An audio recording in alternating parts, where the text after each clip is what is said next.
Je crois que la capacité d'être miséricordieux et bon fera de vous une personne très puissante. Restez avec nous aujourd'hui et découvrez pourquoi c'est vrai d'en jouir de la vie de tous les jours.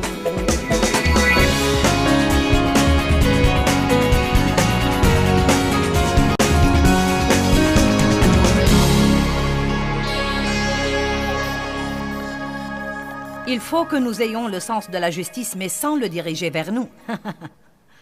La plupart de nous ont un sens intense de la justice. Nous sentons quand on ne nous traite pas comme il faut. Et ce sens de la justice est bon, mais il ne doit pas être dirigé vers nous. Il doit être dirigé vers les autres qui souffrent. Combien d'entre vous voient la beauté du plan de Dieu? Vous voyez, voilà la chose que je n'ai pas pu comprendre pour longtemps. Dieu ne me permet pas de m'aider moi-même, alors que j'essaie d'aider les autres qui ont le même problème. Exaspérant! C'est comme si je peux venir vous encourager. Pourquoi donc ne pourrais-je pas résoudre mon problème?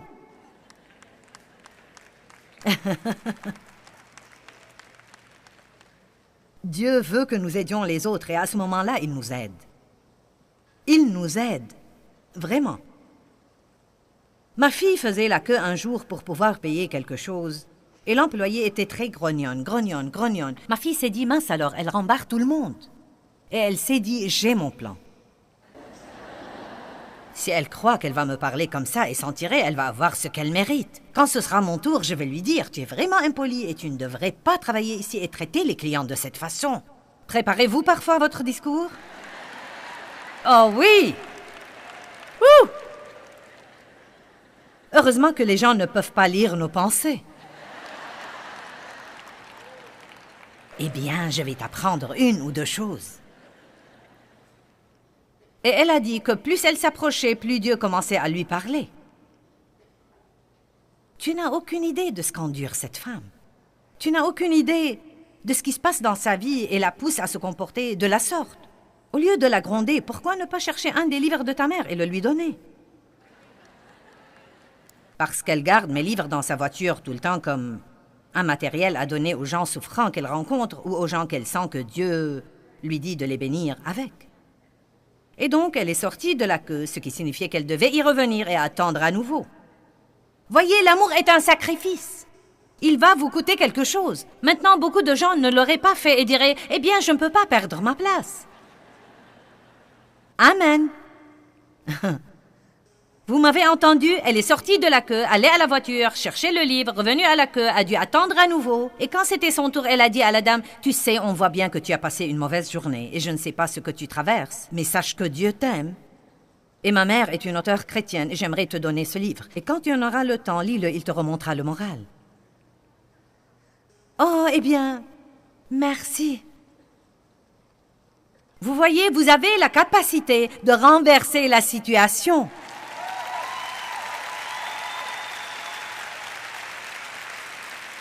Mais vous devez être prêt à vivre à un niveau tout à fait différent. Maintenant, vous savez, je crois qu'il y a des moments où nous ne devons pas laisser les gens nous maltraiter, où nous devons dire, tu sais quoi? Non, mais vraiment, tu ne devrais pas me parler comme ça. Mais quand nous faisons ça, nous devons le faire pour leur bien et non pas le nôtre. Je crois que nous devons le faire parce que nous savons qu'ils se font du mal en se comportant de la sorte. Nous devons nous débarrasser de tout ce soin de soi. Pourquoi ne pas prendre votre retraite du soin de soi et faire une grande fête de retraite?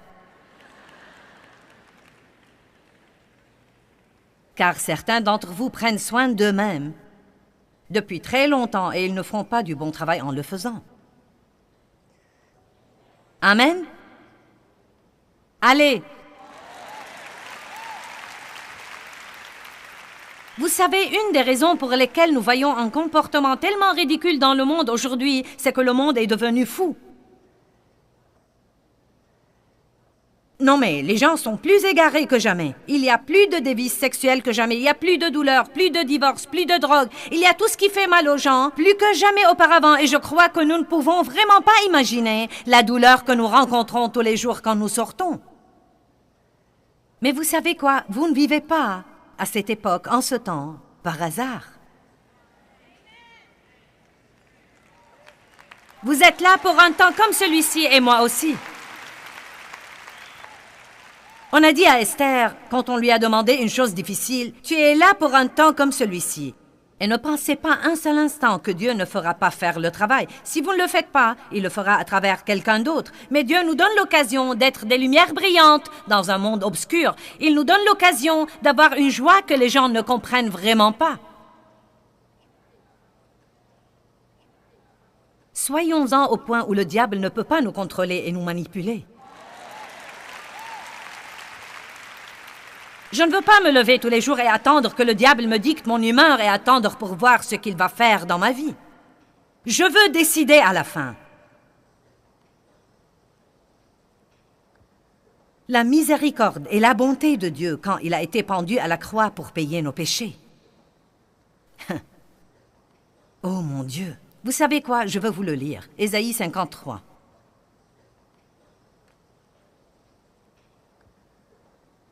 Mon Seigneur.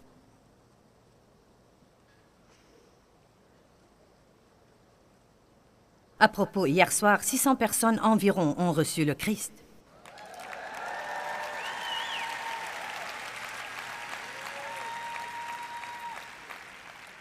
Ésaïe 53, 3 à 7. Écoutez ça. Méprisé et délaissé et abandonné des hommes, homme de douleur et de chagrin et habitué à la souffrance, semblable à celui dont on détourne le visage, nous l'avons dédaigné, nous n'avons fait de lui aucun cas, et nous n'avons eu pour lui aucune estime. Certainement, il a porté nos souffrances, maladies, faiblesses et détresse, et s'est chargé de nos douleurs, de notre châtiment, et nous l'avons par ignorance considéré comme battu, frappé de Dieu et affligé comme si de la lèpre. Mais il était blessé pour nos péchés, il était meurtri pour nos iniquités, et le châtiment nécessaire pour obtenir notre paix et notre bien-être est tombé sur lui, et par ses meurtrissures nous sommes guéris et rétablis. Wouh! Alléluia! Maintenant, il ne faut pas nous contenter de prendre. Il ne faut pas nous contenter de dire « Oh Dieu, c'est très cool, je prends ça. » Nous devons aussi dire « Et je suis prêt à le donner. » Je veux être comme le Christ, je veux être moulé sur ton image. Je veux mourir au moins. Enlève-le-moi de ma pensée. Je veux vivre à un niveau tout nouveau. Je ne veux absolument pas que vous viviez au même niveau qu'auparavant. Je veux que vous vous souveniez de cette conférence. Je veux que vous vous souveniez de cette date et de cette heure dans votre vie. Et je veux que vous soyez capable de dire d'ici 5 ans ou d'ici 1 an, c'est le week-end où je me suis élevé à un niveau tout nouveau. Un niveau tout nouveau. Ouh!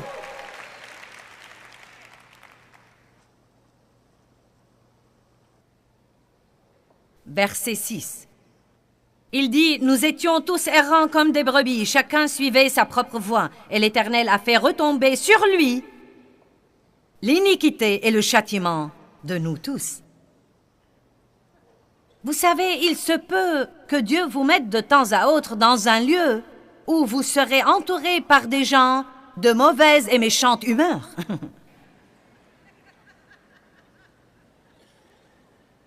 Et il veut que vous soyez une épître vivante. Ils ont besoin de plus que votre autocollant. Ils ont besoin de plus que la croix autour de votre cou. Ils ont besoin du fruit. Vous les reconnaîtrez à leurs fruits. Verset 7. Il a été opprimé, et pourtant quand il a été affligé, il a été soumis et, pouvez-vous le supporter? Il n'a pas ouvert sa bouche. Oh oh! Maintenant, c'est plus que nous ne pouvons supporter. Allez, c'est vrai! Quand il a été maltraité, il n'a pas dit « Je n'arrive pas à croire que vous me traitiez de la sorte ». C'est la 3e fois que vous faites ça. Vous n'aurez jamais l'occasion de recommencer. Il n'a pas ouvert sa bouche.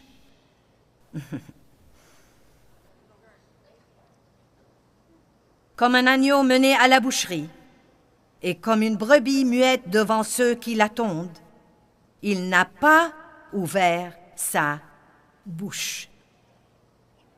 Vous savez, vendredi n'était pas un jour très cool dans la vie de Jésus.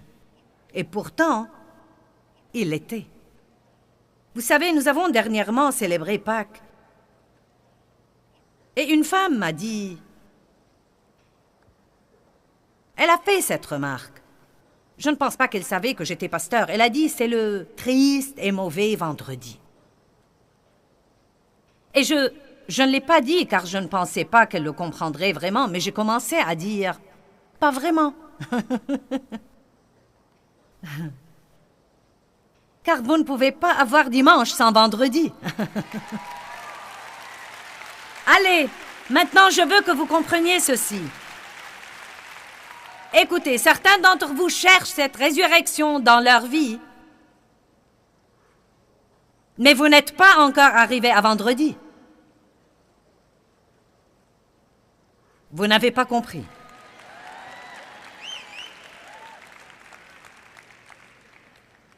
Vous voyez, le seul moyen d'arriver au point où les gens impolis et pas très gentils, qu'on peut appeler des ennemis, n'auront aucun pouvoir sur vous, c'est de vivre de ce côté-là de la croix. Il y a 2 côtés dans la croix. Il y a le côté de la mort et le côté de la résurrection. Et Dieu veut que vous viviez de l'autre côté de la croix. Il veut que vous viviez du côté de la résurrection. Amen? Qui comprend ce que je dis? Allez, il n'y a pas de victoire sans la résurrection. Si Jésus s'était enfui de la croix, nous n'aurions jamais eu le dimanche matin. C'est pourquoi dans le jardin de Gethsémani, il savait que, bien que la douleur dans sa pensée et dans ses émotions fût tellement insupportable qu'il ne savait pas comment la supporter, il a finalement dit, sur cette croix, « Père, entre tes mains je remets mon esprit. » Vous savez quoi? Nous disons toujours que nous croyons que l'Éternel affermit nos pas et que nos temps sont dans sa main. C'est des déclarations à résonance spirituelle à faire dans la prière. Oh oui, Seigneur, que ta volonté soit faite. Nous pouvons prêcher les autres. Eh bien maintenant, vous savez, l'Éternel affermit vos pas. Vos temps sont dans sa main. Quand une fille célibataire qui approche de la quarantaine et qui n'est pas sortie avec un homme depuis 15 ans vous dit que c'est dur, vous lui dites, eh bien, patiente-toi, tu sais, tes temps sont dans sa main. Et je sais qu'elle aurait aimé vous étrangler parce qu'elle l'a déjà entendu 5000 fois. Allez, oh, nous pouvons prêcher tous les autres. Si nous croyons que l'Éternel affermit nos pas à ce moment-là, vous savez quoi? L'Éternel a affermi mes pas quand je suis entrée dans ce magasin où se trouvait cet employé pitoyable et lamentable. Mais vous savez ce que j'ai commencé à faire? J'ai commencé à prier pour elle. Peut-être que personne ne priait pour elle, mais j'ai commencé à prier pour elle. Dieu a commencé à se servir de moi ce jour-là. Allez, nous voulons que Dieu se serve de nous. Mais avec qui nous voulons vraiment qu'il se serve de nous? Avec des personnes agréables, douces, gentilles, qui se comportent déjà comme il faut. Je déteste quand les gens me disent « Prie avec moi pour que j'ai un autre travail. Je suis le seul chrétien là où je travaille. » Allez, sans blague. Vous êtes le seul chrétien là où vous travaillez et vous voulez les laisser dans l'obscurité? Pour que vous soyez à l'aise?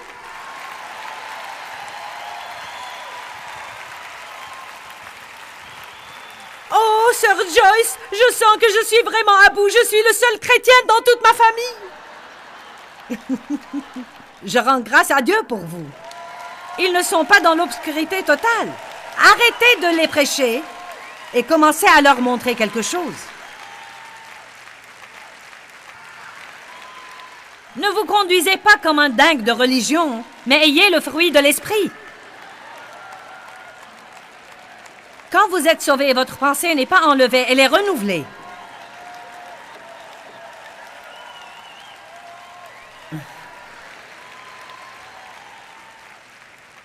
Si vous êtes le seul chrétien au travail et que vous vous promenez le casque sur les oreilles en faisant...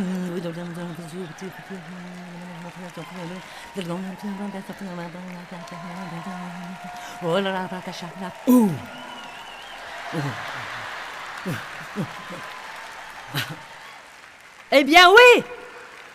Ils vont croire que vous êtes fou.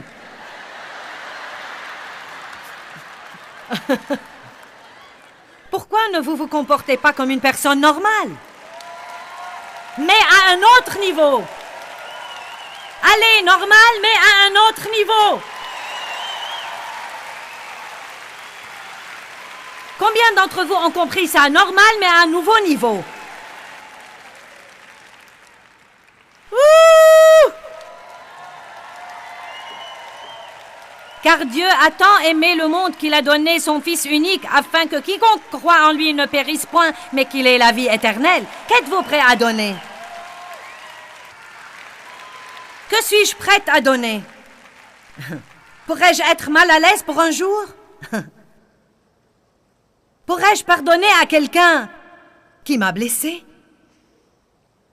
Vous savez quoi? Dieu m'a dit il y a des années une chose qui m'a aidé énormément et que j'ai beaucoup partagé beaucoup de fois. J'avais vraiment du mal à surmonter ce que mon père m'avait fait. Et non seulement ce qu'il m'avait fait, mais encore le fait que ma mère ne m'eût pas aidé.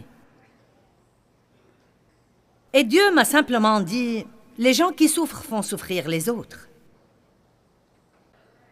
Et vous voyez, une partie de la marche dans l'amour, c'est de ne pas soupçonner le mal. Et c'est plus facile de donner la miséricorde aux autres si vous ne soupçonnez pas le mal.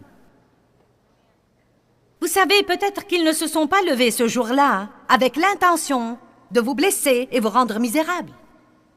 Il y a sûrement quelque chose qui se passe en eux. Ma mère avait des craintes. Elle ne savait pas affronter le scandale. Personne ne parlait à l'époque de ces vices sexuels exercés sur les enfants. On n'entendait jamais parler d'inceste. Personne n'en parlait. Les gens ne divorçaient pas. On arrangeait les choses. Elle ne savait que faire. Elle ne savait vraiment que faire. Mon père m'a finalement dit, quand il s'est excusé de moi quand j'avais la cinquantaine, et je le crois, aussi ridicule que ce soit, je le crois, il m'a dit, « Je n'avais aucune idée que ce que je te faisais te ferait le mal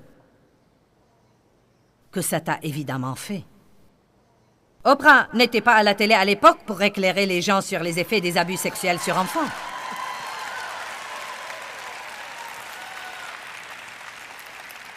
Mon père a grandi dans une atmosphère où il y avait une opinion complètement fausse et inappropriée sur le sexe.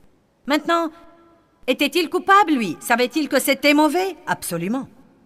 Il le savait, sinon il ne l'aurait pas caché. Mais je ne crois vraiment pas qu'il comprenait vraiment que ses actions égoïstes, si ce n'était la grâce de Dieu, auraient détruit ma vie. Je ne crois pas qu'il comprenait qu'il massacrait ma personnalité et qu'il va falloir des années et des années de la parole de Dieu pour la restaurer. Il avait besoin de Christ. Mais il a été élevé par un homme qui se faisait appeler chrétien et qui était méchant envers sa famille. Donc, il ne voulait rien avoir avec Dieu parce qu'il a vu cet exemple et ce n'était pas ce qu'il voulait. Il n'avait pas beaucoup de respect pour les chrétiens parce qu'il en a vu trop d'hypocrites. Allez, tout le monde, écoutez-moi. Concentrez-vous. Je vais vous dire ce que j'ai à vous dire et vous n'allez pas le manquer.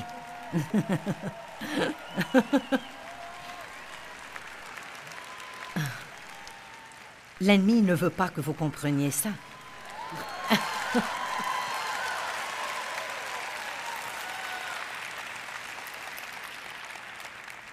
Oui, il était coupable, mais je n'avais pas à lui faire payer. C'est la responsabilité de Dieu, c'est le travail de Dieu. Et si Dieu veut lui donner la miséricorde s'il est prêt à changer, qui suis-je pour la lui refuser? Je ne suis pas Dieu, vous n'êtes pas Dieu. Mais ce n'est pas juste! Mais il était blessé pour nos péchés, meurtri pour nos iniquités. Notre châtiment est tombé sur lui. Et par ses meurtrissures, nous sommes guéris. Ce n'est pas juste non plus. Allez, vous voulez parler de la justice? Ce n'était pas juste. Et je sais, vous m'avez peut-être entendu raconter cette histoire, mais je ne peux pas résister à la tentation.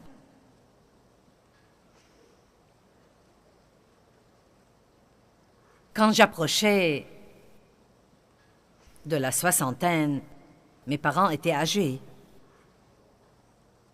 Dieu m'a demandé de faire la chose la plus ridicule, la chose la plus extravagante. Amène-les d'où ils vivent, à Saint-Louis, à 300 kilomètres de distance.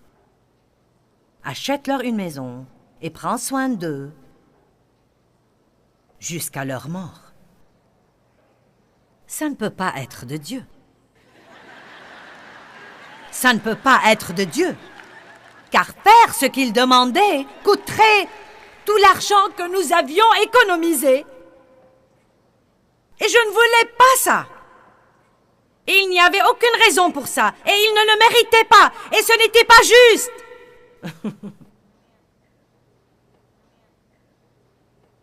Mais je ne sais pas si vous l'avez remarqué ou pas, Dieu ne change pas d'avis. Soit il nous change, soit nous restons misérables.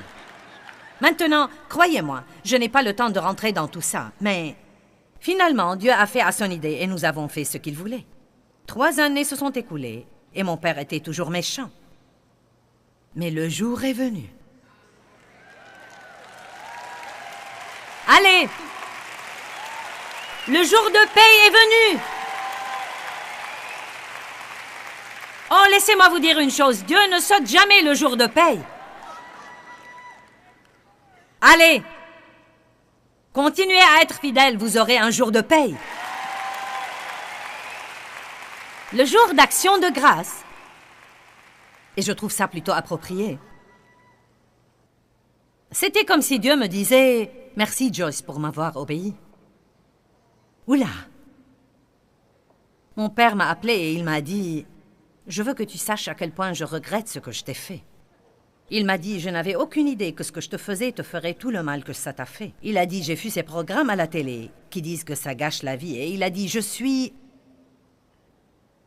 très désolé. » Ça faisait une 40aine d'années qu'il n'a jamais été désolé. Mais voici ce qu'il a dit. « Ça fait 3 ans. Nous avions acheté la maison 3 ans auparavant et nous avions pris soin de lui. Il a dit « Ça fait 3 ans que je veux m'excuser, mais je n'avais pas le courage. » Ce jour-là, nous l'avons mené au Seigneur. 10 jours plus tard, nous l'avons baptisé. Mon père est devenu une nouvelle créature. Allez, mon père est devenu une nouvelle créature.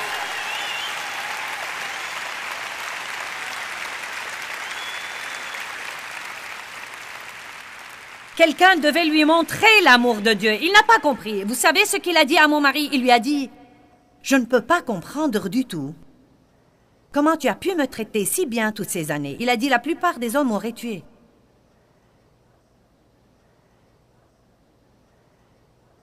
J'essaie de te montrer l'amour de Dieu, Frank. Je veux que tu saches que Dieu t'aime. Allez! Maintenant, Laissez-moi vous dire ça. Je crois que c'est la chose la plus extraordinaire que Dieu m'ait jamais donné la grâce de faire dans tout mon ministère. Et je crois que ça a causé plus de dégâts au royaume des ténèbres que n'importe quelle autre chose que je pourrais jamais faire. Et maintenant, je peux en témoigner.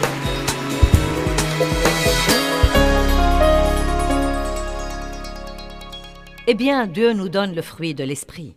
Et deux d'entre eux sont la miséricorde et la bonté, et elles vont toujours de pair. Et elles sont vraiment au cœur de la réaction de Dieu à notre échec et à notre péché.